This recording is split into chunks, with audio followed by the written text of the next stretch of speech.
How many of you have ever had an experience that has changed your life? How many of you have ever had hard times? Well, today my speech is going to be about 3 things that has changed my life. Now, you haven't noticed, I'm Asian. My parents are from Southeast Asia.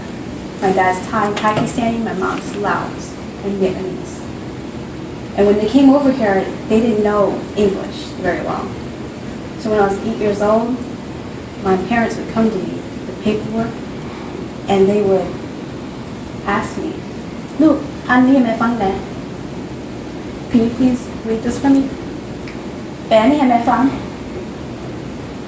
Interpret this." When I would look at the documents, these are big words. I didn't know what they were. There are huge words I had to interpret them. I had to look them up on the dictionary. And come to find out, they were bills I had to read for them. There were legal documentations for my mom's property that I had to explain to her. So it was very difficult for me to go ahead and transition from English to Laos and vice versa. Sometimes I even had to make bill arrangements, call the bill and say, "Hey," and while my mom's on the other phone, she's like, "Hey, can you do this for me?" "Okay, Mom." And I'm speaking back and forth in my language. So it's very interesting. As I also graduated to 13, I started to realize there was another life-changing information for me. And that was, one day I came home, and my parents told me that we had to move. And I asked my mom, I said, "Why? Why do we have to move?" She said, "Well, I gambled. And I lost the house."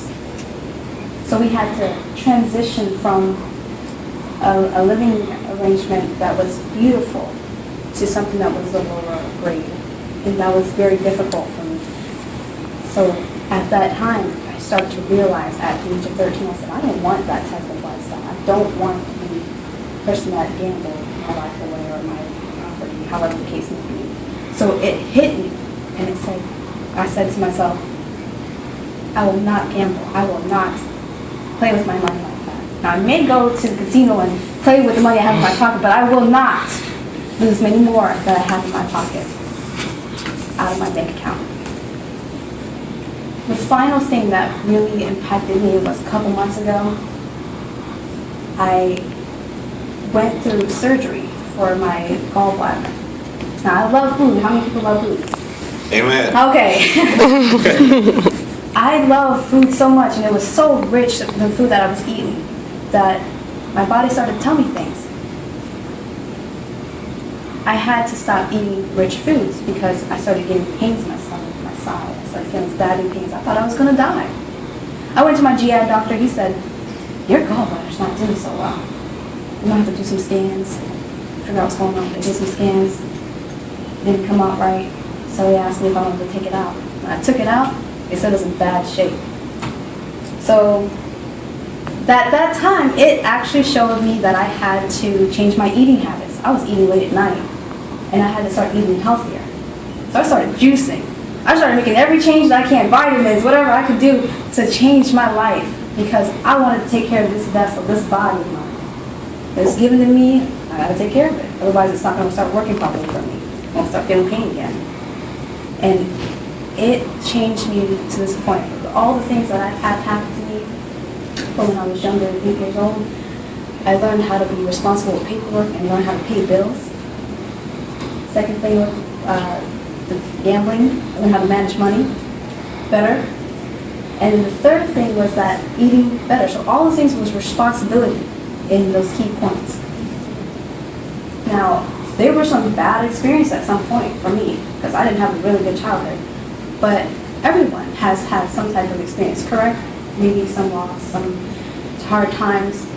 But what I wanted to share with you is that even though we go through hard times like this, we can take those experiences and make them into something really positive and carry that on for our family, friends, and make sure that they understand that no matter what we go through, we can always find a great experience to learn from and share wisdom with. So, does anyone have any questions about where I'm from, or any questions at all? What was that language you were speaking? What is it considered? I speak Lao. So when I was 3, I didn't know it was in English. And I had to actually learn English through school. And TV, of course. That's my second language. Or the English is my second language. But I want to thank you guys so much for letting me share you my experiences. And I hope you guys take that with you. Thank you.